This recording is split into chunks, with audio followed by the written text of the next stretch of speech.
This week on the Men at the Movies podcast, we continue our rom-com theme with When Harry Met Sally. We all want a timeless love story to tell, but it doesn't ever look as magical as we anticipate. We long for intimacy, but frequently settle for sex. And in this story, we discover a vision of God who knows and loves us fiercely and will stop at nothing to pursue our hearts. Throw out that wagon wheel coffee table, get out the Pictionary. Baby fish mouth is sweeping the nation. Let's discover God's truth in this movie.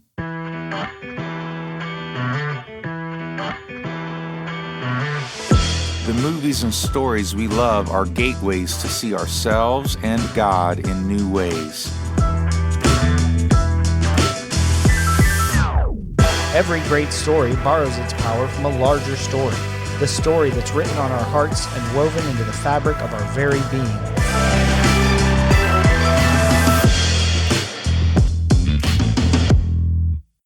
Hello and welcome to the Men at the Movies podcast. My name's Paul McDonald, and joining me here on Valentine's Day, we got the candles lit, Britt Mooney. Hey, man. Hey, man. I'm calling Big Spoon. Okay. I'm calling Big Spoon. Dang it. You called it first. So Britt is here in town. He's got a conference, and then we had dinner together, like any couple does on a Valentine's Day. I sang It Had to Be You, and it was all good. Yeah, we had chocolate covered cherries chocolate covered strawberries. So we are dipping back into the rom-com well, and this is not the first rom-com. I mean, it came out in 1989 when Harry Met Sally. It might be the best. It's definitely, in my opinion, it restarted the adult. There were teen kind of romance movies right in the 80s, but this started more the adult level romantic comedies. It was the, for lack of a better term, coming out party for Meg Ryan. Oh yeah. Rob Reiner. This was probably his first major hit. Nora Ephron, who wrote, the script. She went on to like Sleepless in Seattle and like wrote a whole bunch of stuff on her own. Harry Connick Jr. was an unknown, and this is one of the best movie soundtracks ever made. And what did Billy Crystal done before this? Well, he did Saturday Night Live. I mean, he was a comedian, right? But I mean, like, he went on to other romantic comedies, and Forget Paris, and he did other stuff. And I mean, like, this was City Slickers, great movies, but he became a movie star because of this. Like, this was a revolutionary movie, and it's one of the most perfectly written movies, because as someone who's been studying more the actual scripts and screenwriting over the past couple of years, because that's what I want to do one day, to pay attention to the efficiency of, and what makes it just amazing is I think there are some parts of this movie that were off the cuff. Like, with Billy Crystal, of course. Billy Crystal. Yeah. And still they made it efficient. It's amazing. From the very opening scene through the end, it was such a challenge for me pulling clips, because every conversation mattered. Everything was woven together.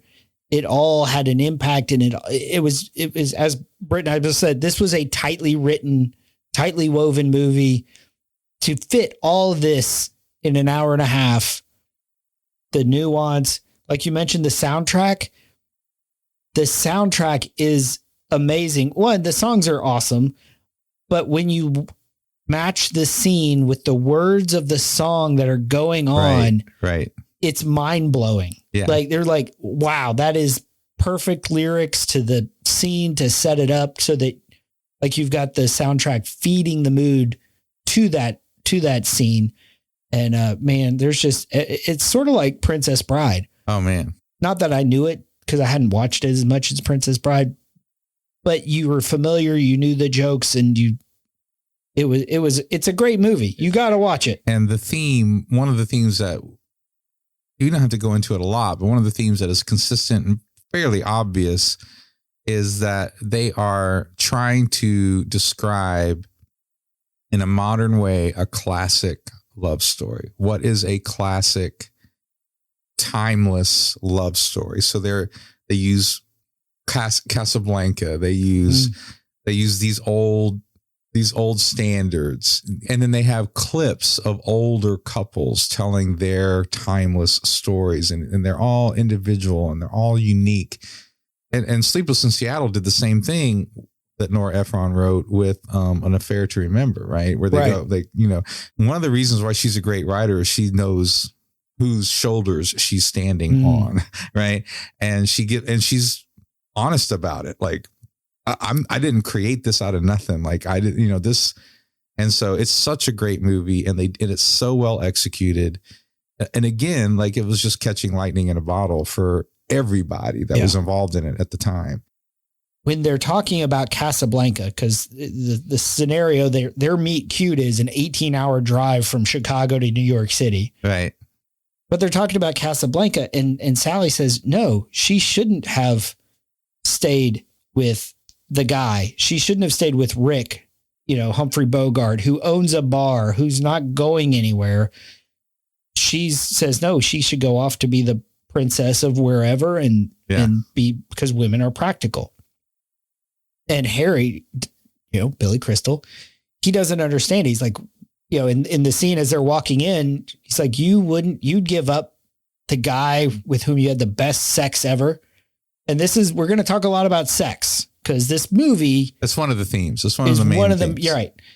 For Harry, he equates sex with love, sex with relationship. You can't have one without the other. And so they're going in. He's like, you would give up the guy with whom you've had the greatest sex imaginable for a stable, practical life.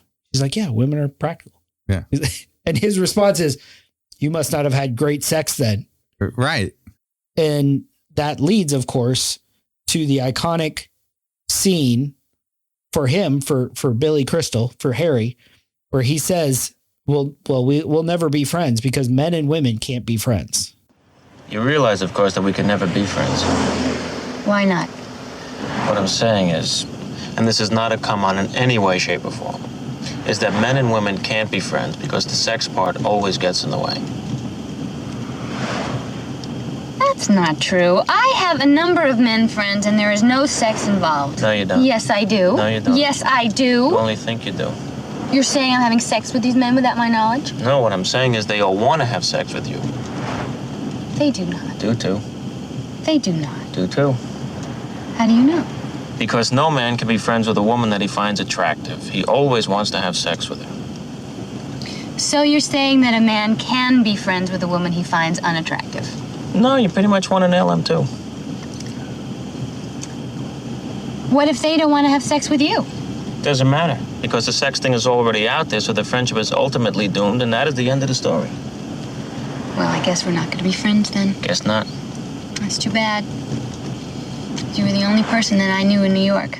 Yeah, and just to make this point about Casablanca, at the end of the movie, which they show, what's the last line of the movie? This is the start of a beautiful friendship. And they're watching it on the phone. So no physical contact, but there's emotional contact.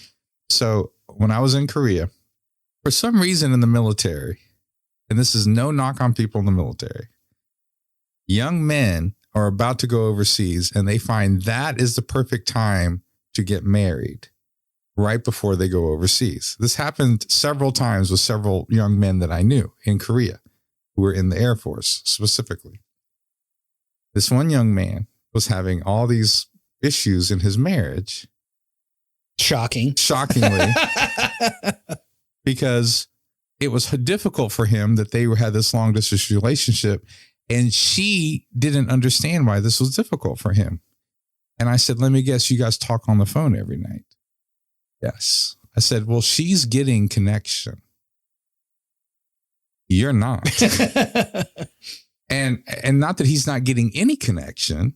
It's just that but Billy Crystal, like you said, he's equating sex with love. And as we get into, sex isn't love. Right.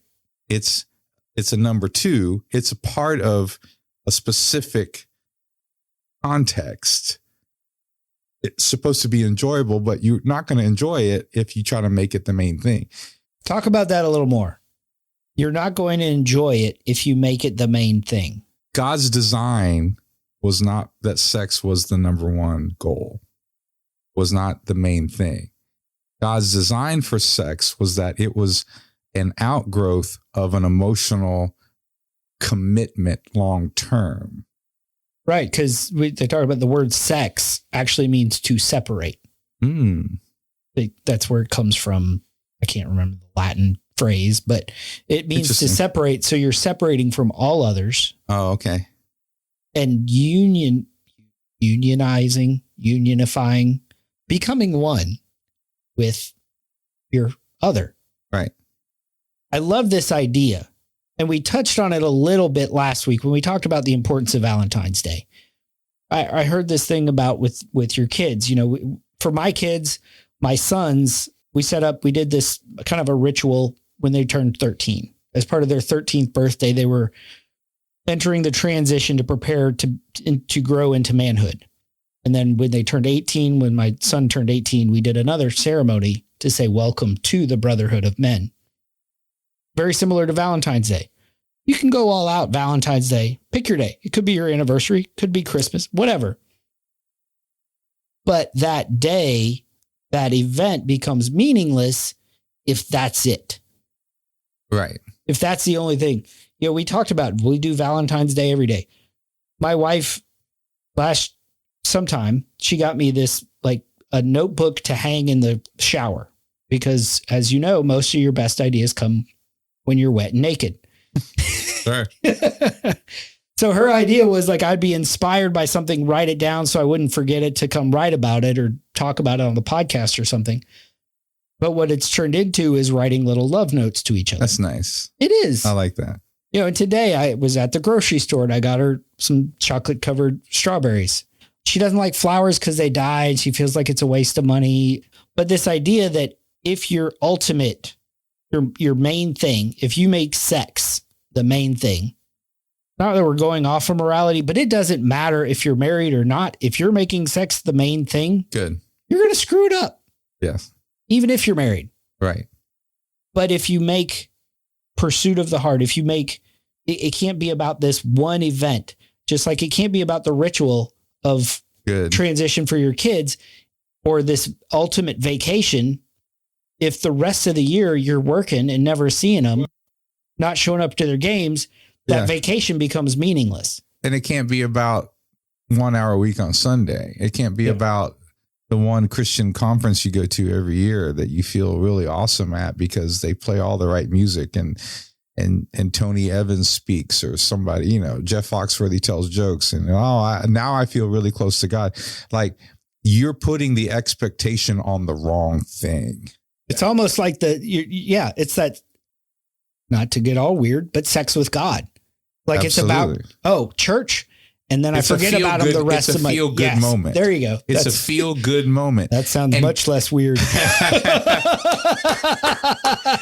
And God is not against feel-good moments, but you can't put your expectations of life on feel-good moments. Because if you do, then the feel-good moments will never live up to what you want them to be. And what do you do when it doesn't? When life doesn't feel good? You seek out another feel-good moment somewhere else. Yeah, and that's how you get in marriages. You get adultery, and that's how you get there. Yeah. But if your walk with God is daily, then that feel-good moment is awesome. But you realize it's only temporary, and that there's something other going on. There's something more to life than the feel-good moment. And I love worship and I love when I'm with God and I love sex with my wife, but that's not the basis of my relationship with my wife. When we can enjoy what God has given us in their proper context, what that means is they don't destroy us and they don't disappoint us, and we can enjoy them without the expectation that they're not supposed to have. Yeah. And that can even be emotional with women and men. Oh, I need him to fulfill all my emotional needs. Well, that's not his job. He's not God. Exactly. Right? I'm just saying like this can go with more than sex, but our culture has over-sexualized pretty much everything in our culture. And just to slow you down a little bit. Okay. Because as we were talking, I was like, oh, this actually feeds into our next clip. This idea that, as Stephen Covey, I think, said, keep the main thing the main thing. And what you see is Harry has bad priorities. Yeah. So 5 years after they drive from Chicago to New York City, Harry and Sally meet again at the airport. And he guesses, he's like, hey, you guys been going out, what, a month or 3 weeks? She's like, a month. How did you know? And it's because they're still doing those little things. A month. How did you know that? You take someone to the airport, it's clearly the beginning of a relationship. That's why I have never taken anyone to the airport at the beginning of a relationship. Why? Because eventually things move on and you don't take someone to the airport. And I never wanted anyone to say to me, how come you never take me to the airport anymore? It's amazing. You look like a normal person, but actually you are the angel of death. Are you going to marry him? We have only known each other for a month, and besides, neither one of us is looking to get married right now. I'm getting married. You are? Mm-hmm. You are? Yeah. Who is she? Helen Hilson. She's a lawyer. She's keeping her name. You're getting married. Yeah. What's so funny about that? It's just so optimistic of you, Harry. Well, you'd be amazed what falling madly in love can do for you. Well, it's wonderful. It's nice to see you embracing life in this manner. Yeah, plus, you just get to a certain point where you get tired of the whole thing. What whole thing? The whole life of a single guy thing. You meet someone, you have the safe lunch, you decide you like each other enough to move on to dinner. You go dancing, you do the white man's overbite. Go back to her place, you have sex, and the minute you're finished, you know what goes through your mind? How long do I have to lie here and hold her before I can get up and go home? Is 30 seconds enough? That's what you're thinking? Is that true? Sure. All men think that. How long do you like to be held afterwards? All night, right? See, that's the problem. Somewhere between 30 seconds and all night is your problem.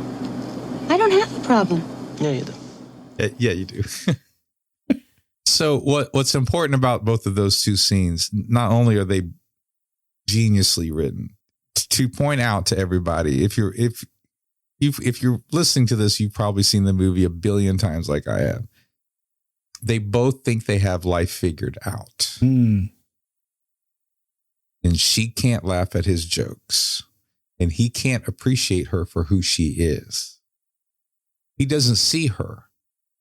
You have a problem. You've never had good sex. He's got her all. There's no mystery to her. Right. He's not funny. He's the age. They both think they have life totally figured out. And that's the tension. And what has to happen is they have to realize, maybe I just have to let the other person be who they are and figure out who they are and learn about who they are. And it takes a humbling moment for them to get there. And to be clear, in their first meeting, he does hit on her. He's playing the sex game with her as much as they're being honest with each other to a certain degree. Because odds are, if she was like, sure, let's stop by a hotel. Right. Okay. Right. Yeah. And he's saying it doesn't matter. We're thinking it. It's always going to get in the way. And what he has to get to is humbled enough. So he says, fine, sex won't be a part of this. Well, I thought it weird that he said in there, well, that's what happens when you fall madly in love. And then about 2 seconds later, he's like, I got tired of playing the dating game. Yes. And then later, genius. He'll say, I got married so I wouldn't have to date anymore. Right. As he's going through a divorce because she's now having an affair. She wants to date. I got married so we wouldn't have to date. My mentor taught me this. Every time we'd go to a wedding, what he would sign is keep courting. And what he would tell me, and he would tell everybody, whatever it took to get the other person, that's what it's going to take to keep them. In other words, you don't stop dating. Right. You are always, to use your term, you are always seeking each other's hearts. Yeah. You are always pursuing each other. You are always going that extra step to learn about your courtship should actually get better. Your courtship continues. You continue to pursue one another, and what men do is I've killed it and now I can eat it. And now, it's the conquering mentality, right? It's the same way they go shopping, right? Like it's done, it's over. I can compartmentalize that. And what they don't realize is that's how marriages fail. And women do similar things, but in their own way, they think, well, now that we're married, I get to change them and make them who I want them to be and make the house. And they have all these, and instead of just continuing to date each other in a certain sense, right? Continuing to let the relationship grow. Oh, baby, I'm going to date the hell out of you. But I'm telling you, man, I have to continue to date my wife, and we have to continue to go out and just be together and take those times. And I get her flowers and I sing her songs and I stop her in the kitchen and we dance a little bit. And she's like, I'm getting dizzy. I mean, like this is, and we have to sit and talk and say, we're not going to talk about the kids. Right. We're not going to talk about school. Yeah. Let's talk about some dreams or whatever. Because they talk about the dreams in the movie too, by the way. But they do it outside of the expectation that this has anything to do with sex. Yeah. And we're going to get to that statement here in a few minutes. So this is great practical tips, almost guidelines for us. Keep pursuing her heart, keep studying her heart, keep courting. And that's great. That's what we should be doing as we spiritualize this. Because in the Bible, frequently, Jesus is the groom. We are the bride. Song of Solomon, where, again, the archetype is Jesus as lover. And we are the beloved. Yeah. I think very similarly, we think of salvation as the marriage, the courtship, the culmination, consummation of the relationship. Right. But what if God continues to pursue our hearts every day? Because that union, yes, union with Christ, there's a lot of great stuff there about how we can become more unified with God. But this idea that the courtship, God continues to court us, just like we're called to court our wives. But that same thing is, how are we then courted and romanced by God? I find it interesting, as most of us know, if you read the Bible, that the word for sex that is translated very often is know. They knew each other. Adam knew Eve.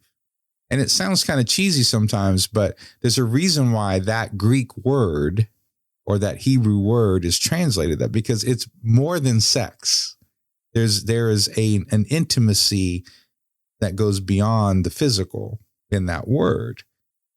And sex is just a simple act, physical act, but knowing, and it also says in the scripture, and I should have looked this up, but there's a place in the scripture that talks about not that salvation is not just us knowing God, but God knowing us. I'm like, and I remember reading that one time. I thought he knew everything. But it's not that God it's not that he doesn't know us in the certain sense of factually. He doesn't relationally. We're not reconciled to him. So there is a process of knowing and intimacy and growing in that knowledge and intimacy and maturing in that to get. So like, you're right. It's a constant pursuing. It's not just not the salvation fire insurance that we get in one prayer. It is the beginning of a long, literally eternal relationship that I'm not saying we don't know everything when we get to heaven, but I'm saying that there is so much of God to know that we will have an eternal relationship, continuing to get to know him for eternity. It's going to be the least boring thing you can ever think of. Yeah, that's what, the enemy, the devil, has kind of skewed our view of heaven to be like sitting on a cloud, never ending church service. Like you said, super boring. I was like, no, new heavens, new earth, new world to explore, I'm like, we're doing like space travel. And I mean, if Jesus can walk on water, we can breathe in outer space. That's right. So like no more physical constraints. We're going to be doing some crazy stuff. I agree. So this idea that, and I can't remember where I heard it, but it's rather universally said, God knows us in a way that no one else does. Which is 100% true. Nobody knows me intimately, as you said, to know. God, that's God's perspective, knowledge of me. Well, if that's true, then the reverse is also true. And I can know God in a way that no one else does, which is kind of mind-blowing. Yeah. Well, and here's the other thing about the Bible saying God wants to know us. The kingdom of God is not about coercion or force. As we were talking before the podcast, God is an initiator. Just like the man in a relationship is supposed to be the initiator. Sexually, relationally, he's supposed to be the initiator. When he perverts it, he's a stalker. When he perverts it, he's a rapist. When he perverts that, when he goes into unwanted territory and he steps over the line, but that is the role. And so God is an initiator, but God will not force himself on anybody. So when the Bible says God wants to know us, in other words, he wants us to be participants in the relationship. And I love that yes, because the Bible says that no one knows a man like the spirit of a man. And it's the same way with God. God shares his spirit with us for a lot of reasons. One of them being so we can literally know what he's thinking. Like how intimate is that? Well, just think of, you think of these couples who've been married for 30, 40 years. Yes. And my wife and I, we've been married 12 years. She is getting to the point. She knows the joke I'm about to make, or she knows the quote I'm about to say, or she'll know it. And the same thing, like we'll beat each other to the punch by like a half second. Right. Or couples begin to look like each other. It's not that their physical dimensions shift. Yeah. It's because their behavior shifts. It becomes more like the beloved. They did this study about like when old people, when they've been, and even friends, it can be with friends or married couples, and they've been together for a certain amount of time. So your brain is lazy. So what your brain does is your brain says, I don't have to remember that. My wife will. So literally half of your brain is in another person after 50 years. So when that other person dies, you die. That's why a lot of times marriages that are long, the other person dies very soon after because half of them did go away because they have, and this happens with old friends too. Like they've done studies on this. Like your brain literally says, I don't have to know that. She'll know it. And she says, I don't have to remember those things. He'll know it.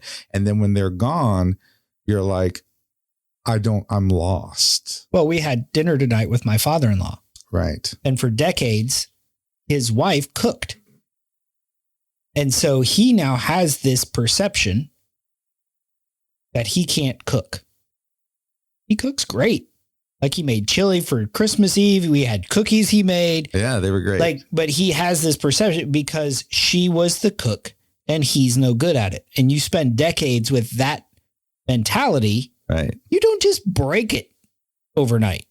And going back to the movie, I think that's the charm of showing the old couples. Yeah. Is you see those elements as actually written as they are, which is what makes them brilliant, is that she wrote that. Like they wrote those moments. And they're talking over each other, telling the same story. And this one's doing that. And she's just quiet. And he doesn't remember all the girlfriends and the wives that he had. And she does Barbara. Oh, yeah, Barbara. I mean, it's just like, but it comes across so genuine. Yeah. And it's so endearing to us because that's what we long for. As much as the movie thinks it's about sex, what we long for is that life in the end. That's what we long for. We long to be those old couples. That's what we really long for. And the fact that the movie shows us that and doesn't tell us that. To be completely known. To be and loved and accepted. Known, to be heard, to be seen, to be accepted even in our faults, to be loved despite how incomplete we feel and we think and we know that we are. To be loved. That is God. That's God's love. So that's really what we long for. Men and women. We long to be known. As cheesy as men just need to get over it. That being it's not a feminine thing. That's real. Is we want to be known. And when we're not, that gets us into addictions and it gets us into sexual stuff like we were talking before. Like it gets us into some perverted stuff because we're trying to fix it with things that aren't they're not the main thing. But then what happens is, like we talked about in the last podcast, is then the sex actually is better, not because it's more porn, gymnastics, right, but because it's from the right source. It's from the right connection. And it's placed in its proper context, just like food was meant to enjoy. But when we think food is supposed to satisfy something within us, we get fat and we get unhealthy because food and like people go to psychologists just to fix that thing that happens when them just trying to eat their feelings or whatever. It's the same sort of stuff. Going back to that scene. The sex was there. And then his next thought was what? How long do I have to lay here? And his sex was very selfish. Yeah. Because as you mentioned, our craving, our longing is to belong. This book I'm reading, it's called Unwanted. It's about sort of dealing with unwanted sexual behavior. And it's super interesting for anybody who has struggled with it or is struggling with it, just because it delves you, it helps you dive back into your story of, well, why do I crave this? Why is that? And we talked a lot about cravings and it does matter, I guess, if it's sex or food or alcohol or work or whatever, but we're all craving something. We're all, and even if guys aren't saying, no, it's just sex. I just want to, get off and go home or whatever. Well, that they're just denying because they're tired of being disappointed. They're tired of being let down. They're tired of being hurt. And really that's how he acts. He keeps everybody Harry. He keeps everybody at arm's distance with his jokes and his humor. And what this guy in the book says, and I'll put a link to the book on our website, menatthemovies.com/podcast. Ding, ding. But he says that we're all sort of growing up. In order to be wholehearted, we have to experience delight. We have to experience belonging, and we have to experience justice, fairness, that sort of thing. And that idea of delight, what does it feel like to be delighted in? Not because of anything you do. Yes. But because of who you are. Yes. What does it feel like to belong? Yes. I mean, what does it feel like to be like, this is right? There's no inequity in treatment. There's no exclusion. There's no, the scales are balanced. And that's how you feel centered and whole. And that's really what we're craving. And they talk about it because as Harry had mentioned, he's getting married. Well, 5 years later, he's getting divorced. Right. There's a scene we didn't pull And he's sitting there with his buddy, Jess, who's Bruno Kirby. Amazing. Character actor. He's amazing. He was in City Slickers as well. And Harry's wife's having an affair, so she's leaving him. She doesn't know if she ever loved him. And Jess says, well, infidelity isn't the problem, it's the symptom. Because what his wife, Helen, was looking for in him, he didn't provide. That sense of belonging, that sense of delight, that sense of justice. Because he couldn't, because he was, I don't want to date anymore. I wonder how long it's going to be. He's just tired of being single. Right. And he didn't put it exactly like that, but they've both been humbled. Like I said, they both thought they had life figured out. And the switch that you see is she and Joe have broken up after 5 years. And now he's getting a divorce. And he feels like they both feel like failures. Their world has been rocked. They've been humbled. And now finally, they're willing to treat the other person as human. Not that they figured them out, that they've got all life figured out. Maybe they don't have life figured out.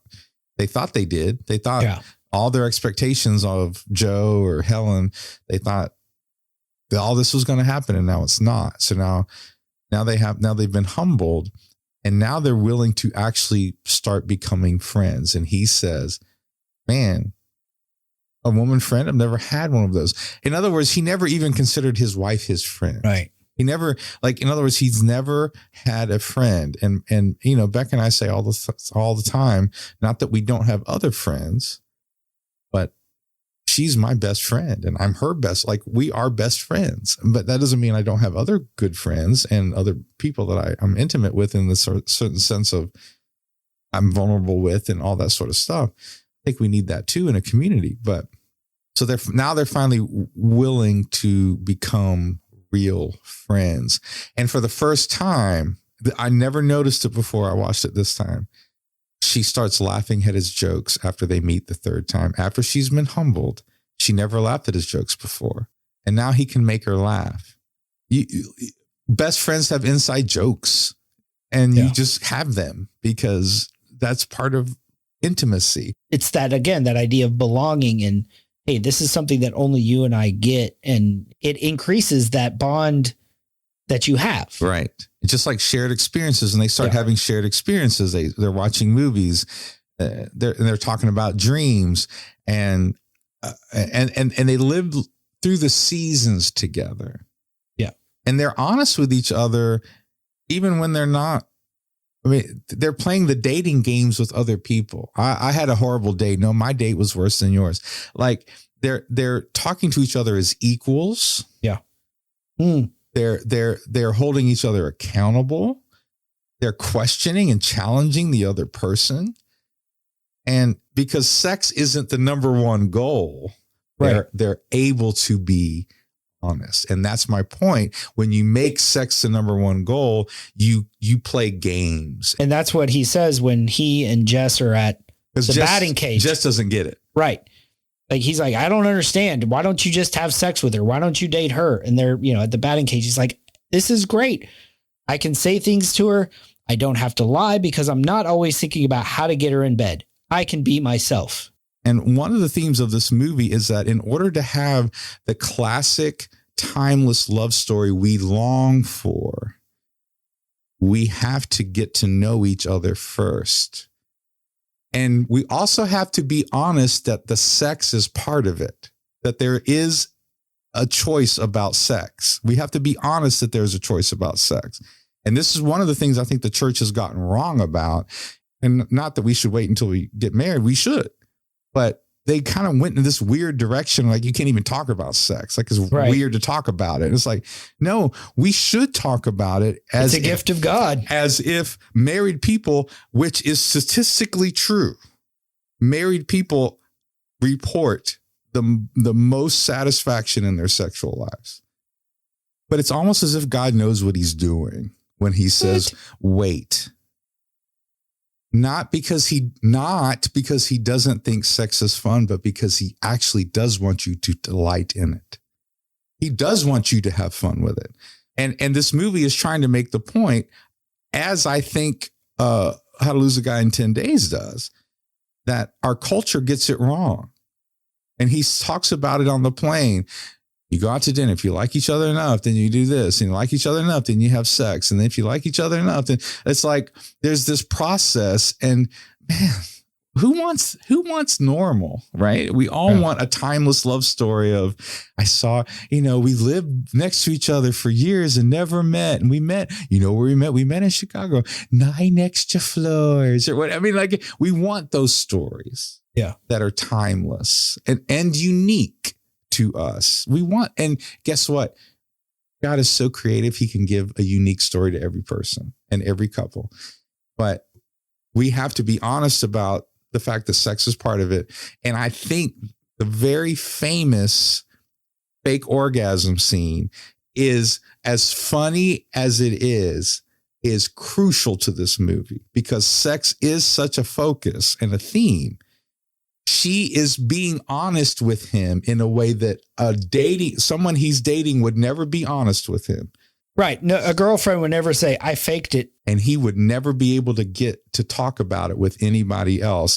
And the fact that this guy who is prideful about his ability in bed is now faced with maybe it's a paradigm shifting moment. It's a paradigm shifting moment for him, not to mention brilliantly written, because I don't know if you know, but that's Rob Reiner's mother who says, I'll have what she's having. And that was, I forget whose idea it was for her to say that. It was either his or maybe Nora Ephron later on. It wasn't originally in the script, but it's actually Rob Reiner's mom, the director's mother, is sitting there. And what an amazing moment, right? It's so funny. But she would never have done that with a boyfriend either. Right. She would never have admitted that. Right. And he would never have gotten a girlfriend to admit that. But because sex was not an expectation, they were able to be honest about it and realize maybe there's something more to life than sex. And then that actually makes it mean something. Then when they did, have sex, it really meant something. It shifted everything. But they got to know each other through seasons. They told each other jokes. They shared experiences of watching a movie. They shared dreams. I mean, all of that stuff is little moments, but so calculated. And the fight, I think, is central. So the climax really of the movie, where they're at a store, they're horsing around, they're getting ready for Jess and Marie's wedding. Princess Leia. Yeah, Carrie Fisher.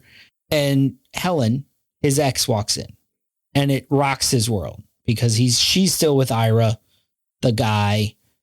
And he's basically saying love doesn't exist. Just cut your losses. You're going to be fighting over this $8 plate.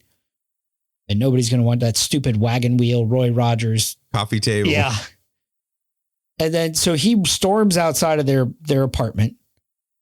But then she goes out there. Yeah. And calls them out. And as we like to say, what these movies that we love show is these are the types of women that we actually want. Because we don't want doormats. We want somebody to call us out when we're acting like a shit. Harry, you're going to have to try and find a way of not expressing every feeling that you have every moment that you have them. Oh, really? Yes. There are times and places for things. Well, the next time you're giving a lecture series on social graces, would you let me know? Because I'll sign up. Hey, you don't have to take your anger out on me. Oh, I think I'm entitled to throw a little anger your way, especially when I'm being told how to live my life by Miss Hospital Corners. What's that supposed to mean? I mean, nothing bothers you. You never get upset about anything. Don't be ridiculous. What? You never get upset about Joe. I never see that back up on you. How is that possible? Don't you experience any feelings of loss? I don't have to take this crap from you. If you're so over Joe, why aren't you seeing anyone? I see people! See people? Have you slept with one person since you broke up with Joe? What the hell does that have to do with anything? That will prove I'm over Joe because I fucked somebody? Harry, you're gonna have to move back to New Jersey because you slept with everybody in New York, and I don't see that turning Helen into a faint memory for you. Besides, I will make love to somebody when it is making love, not the way you do it like you're out for revenge or something. The first time that they both feel something, and you can tell, is New Year's Eve. And they awkwardly kiss at midnight and they hug and they're dancing. And you can tell they're both thinking something, right? So there's been little glimpses before, but the fact that they have a fight is really important. Why? Because you don't get intimacy without having difficult conversations. We don't have difficult conversations because we think if we have a difficult conversation, the other person will leave us. So we hide and we isolate ourselves. But what that actually does is fear gets what it thinks it's gonna get. We're afraid of them leaving, so we isolate ourselves and we create the isolation that we're so afraid of. Exactly. Perfectly put. So therefore, the fact that he challenges her too. He never would have done that with Helen. He never would have done that with a date. He never would have done that with another person, but he knows she loves him. It's not maybe a conscious thought. And she knows he loves her, not a conscious thought. But they're both secure enough in the relationship that they're able to be honest and have a difficult conversation. And a good marriage is not the absence of difficult conversations. Because here's what happens. When we have difficult conversations, the first thing we have to say is, before we talk about this, I love you and I want the best for you. And you still have the difficult conversation because you pissed somebody off or you did something wrong and you apologize. And that's what makes the end of that scene so amazing, is she challenges him right back. He says, can I talk now? Yes. Can I say something? Yes. He says, I'm sorry. Because having difficult conversations, if you really want to have them, it's not about being right. It's not about winning them. It's about relationship. And he has understood that.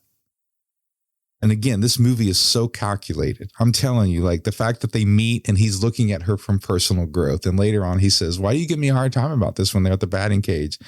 He's like, I feel like I'm growing. Like, right. And he's being honest. Like, this has never happened to me. I can tell her things I don't tell other people.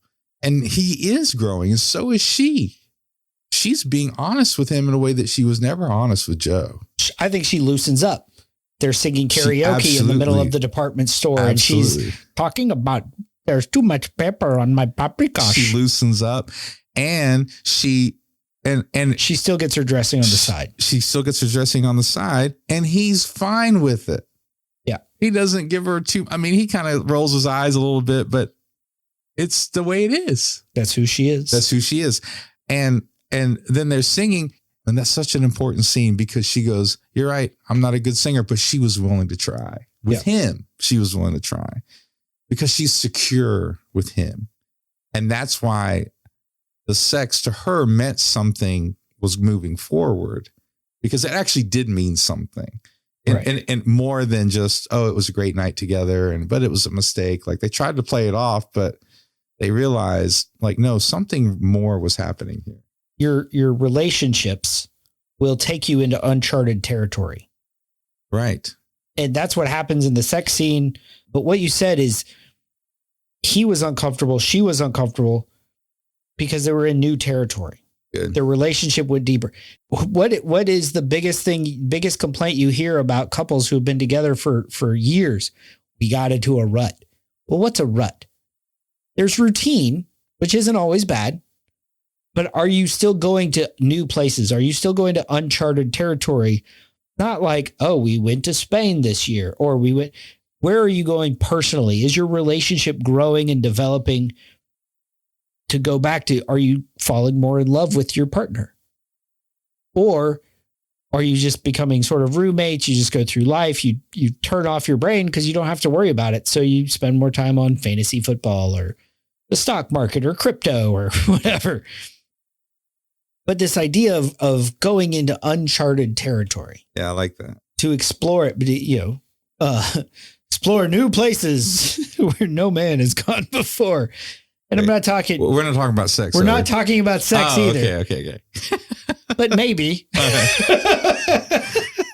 No, I really like that because here's the thing. I'm not who I was 21 years ago. Right. And my wife isn't who she was 21 years ago. So that's why you always have to pursue each other, because they're not the same person. And every person is an eternal being. Yep. So you cannot fully know them, even in one lifetime. As much as we might do the brain sharing thing, you still cannot know someone fully in one lifetime. And so therefore, you have to keep pursuing one another because there's more of that person to know, because they're changing and they're growing. And what happens in those ruts is, if you're not changing and growing, right, what's happening? Like, it's just, you're dying. And so I love that about uncharted territory, because it keeps us humble. It keeps us learning, keeps our brains active. It keeps our hearts active. And that's what we want. We want uncharted territory. We want something exciting, but also with the security of love, right? We want both. And that's what we can have in the right kind of marriage. Like I would tell my wife, we go to parties or something, and I am not a social butterfly. If there's more like a moth. I go to the light, and by light I mean somebody that I know. I'm not going to go around and just introduce myself to people that I don't know or I'm unfamiliar with. Not like me at conferences. No, not. Oh, look, you've got a pulse. Let me talk to you. But when I would go to parties or these things with my wife, knowing that she loved me as that safety net, I was like, I can go interact with people. I can introduce myself to people because I don't care. Like, well, they didn't like who I was. Well, I'm still going home with my wife who loves me and I'm secure. Going back to that idea of wholeness, of she delights in who I am. I belong with her. She's not going to like react crazily. So you can go and discover new things or try new things, whether it's food or activities, or even like you said, like that conflict they went somewhere else afterwards because they had that depth of, they both called out each other. You know, she's like, you're having sex like you're having revenge. And that was true. He was. And again, he's like, oh yeah, you're seeing anybody, but have you had sex with anybody? It's like, what? No, that's not how it works.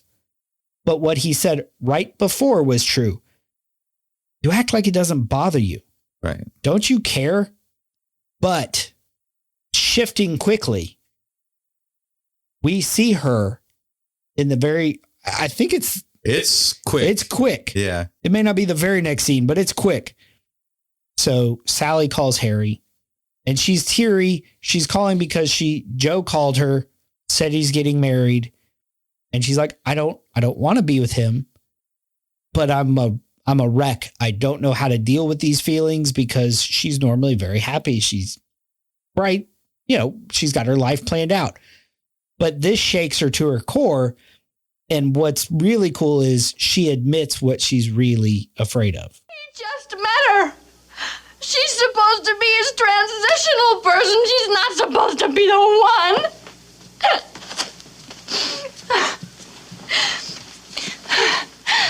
All this time, I've been saying that he didn't want to get married.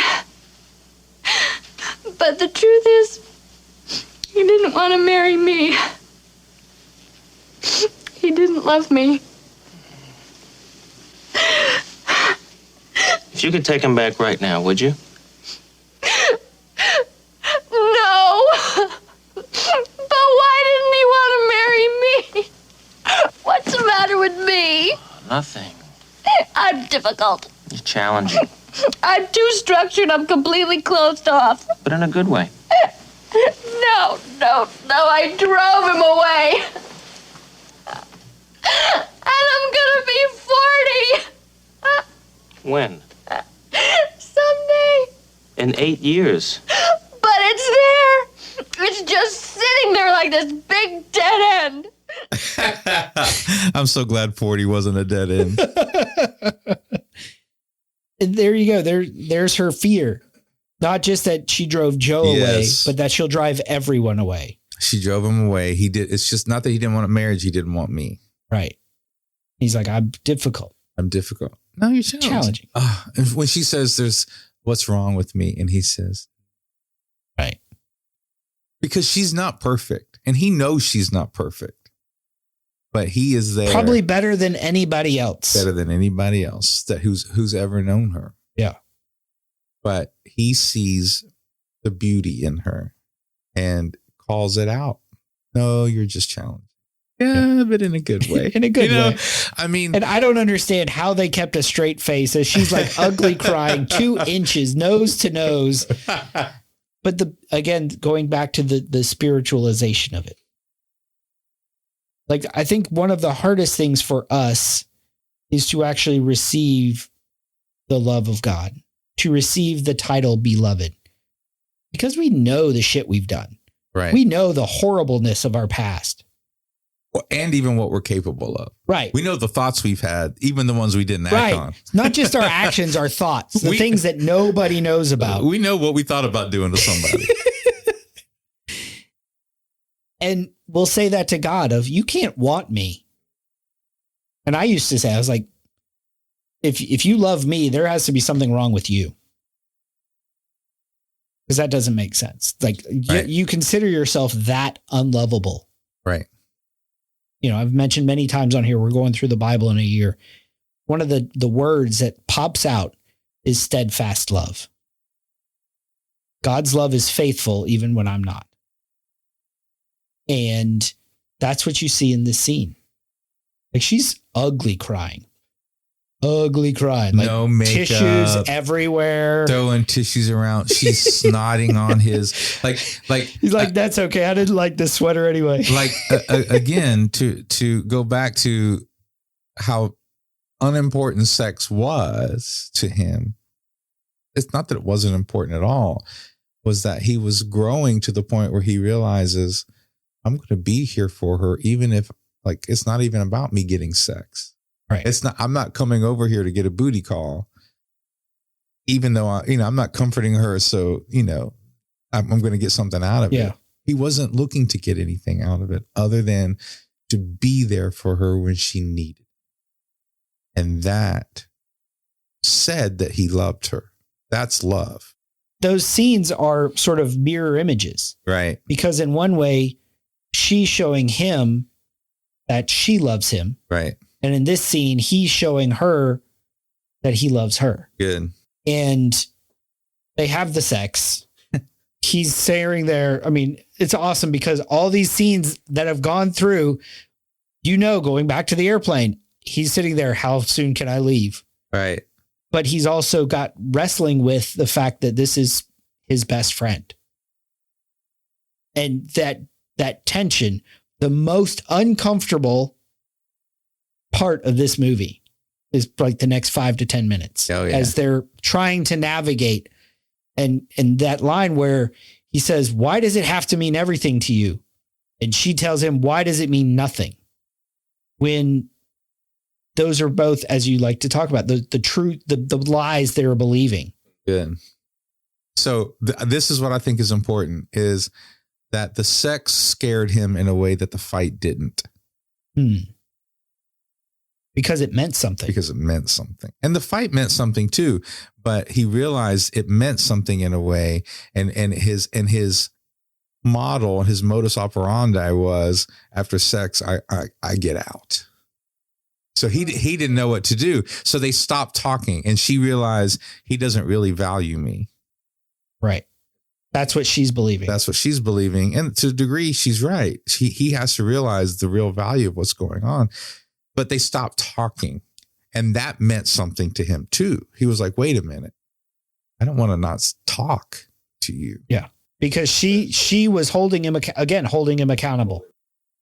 And going back to their fight around the wagon wheel scene, that was triggered because he saw Helen. And so when she called him, like, oh, what's the matter? I talked to Joe. He's getting married. And he immediately said, I'll come right over. She didn't even need to ask. No. Because he knew he knew the pain that she was going That's through. right. And he's like, there's no way I'm not going to be here for you. Right. Now they've had the sex. They're not talking. And he's walking around with half his brain missing. Right. And he doesn't and he's calling sad, pathetic, desperate. He's singing songs. Apologizing. Yeah. He's taking responsibility on those phone calls. He's apologizing.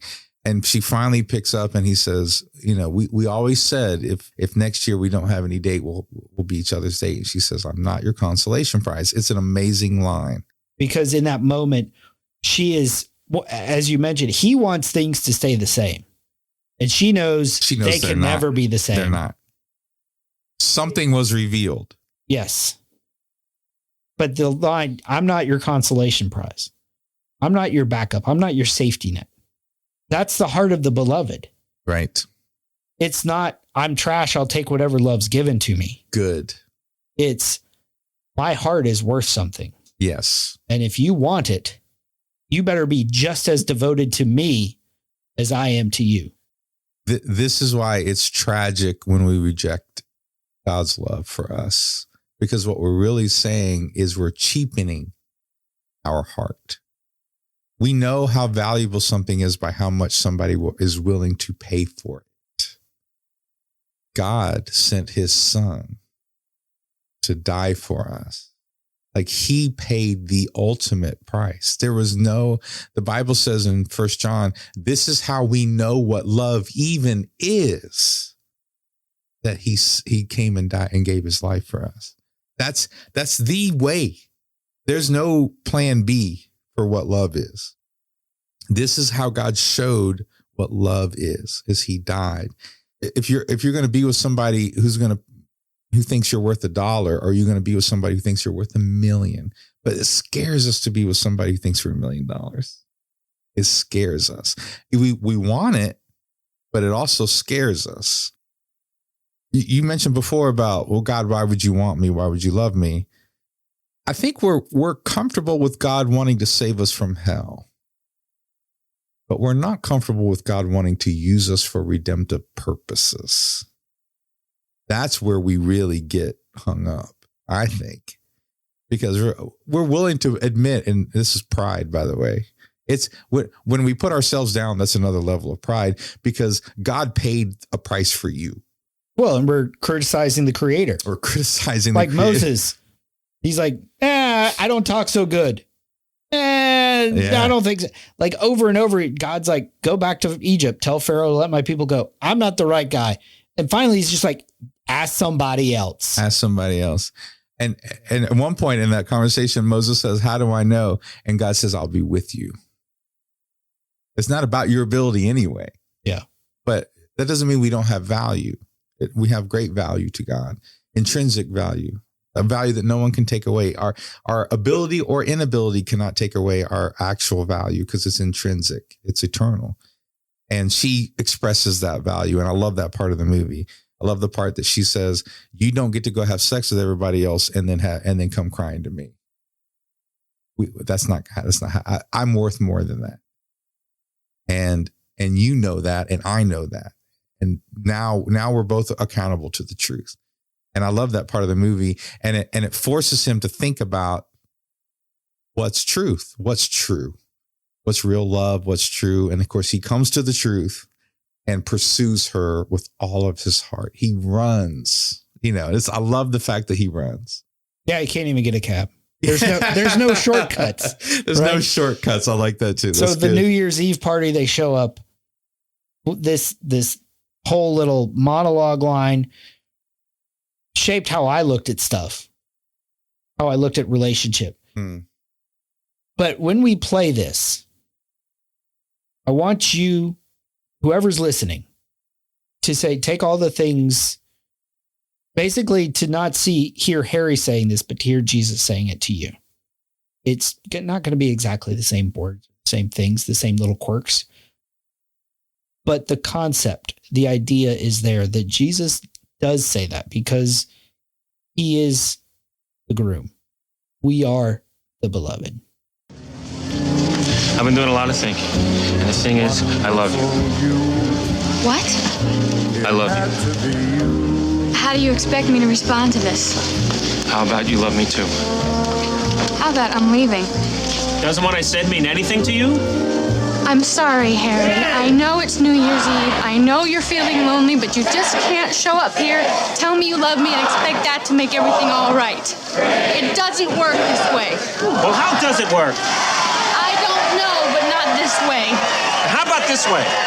I love that you get cold when it's 71 degrees out. I love that it takes you an hour and a half to order a sandwich. I love that you get a little crinkle above your nose when you're looking at me like I'm nuts. I love that after I spend a day with you, I can still smell your perfume on my clothes. And I love that you are the last person I want to talk to before I go to sleep at night. And it's not because I'm lonely, and it's not because it's New Year's Eve. I came here tonight because when you realize you want to spend the rest of your life with somebody, you want the rest of your life to start as soon as possible. I love you because of all the little things that make you. She felt seen. She felt seen and known. Delighted in. Because She's like, I didn't even know I made a little crinkle thing on my. Because she was doing it right then. That was that's perfect. She felt chosen. Yeah. She felt pursued. She felt longed for. She felt secure. I like romantic comedies, but most romantic comedies fail at the end, to me. They don't come off as genuine. But when she goes, you go and say those things, and it makes it impossible for me to hate you. And she keeps saying, and I hate you. But her eyes, nothing about her is saying, I hate you. And it's like, there it is. Like that. Thank you for making it unique and original and heart-wrenching all at the same time. And not just, I love you too. Like if she just, right? Like that would have been easy, but they spent time to think of like, what would be different here that would be cool, But I love that she responds. And then the last scene is going back to the little clips, but instead of the old people, it's them. Yeah. Talking like an old couple. And It's perfect. It's perfect. Because that's what they were really after. The last scene isn't them having sex. The last scene, even though sex was a theme, the last scene was them having the timeless love that they longed for. And it's about seeing each other, knowing each other. And as I said, what does old lang syne even mean? Do we forget old friends? If we've forgotten them, how can we remember them? It's remembering that we had old friends once. Yeah. Even if we've forgotten who they were. Yeah. And she says it's about old friends. And that's who they are. Right. That's who they've become. If you haven't, not that you maybe need to see the movie after going through this. We played most of it on the clips, but would really recommend you guys sit down, see it, see what God has to say to you in this, because it's such a well done story. There's so much we didn't touch. Man. Yeah. Happy Valentine's Day, Britt. Happy Valentine's Day, dude. So hope you enjoyed our rom-com features. Yep. This has been Paul McDonald and Britt Mooney talking about When Harry Met Sally. Hope you guys join us next week here on the Men at the Movies podcast. Something inside has been awakened. I can no longer be who I was before. But if I am no longer who I was, who am I to be?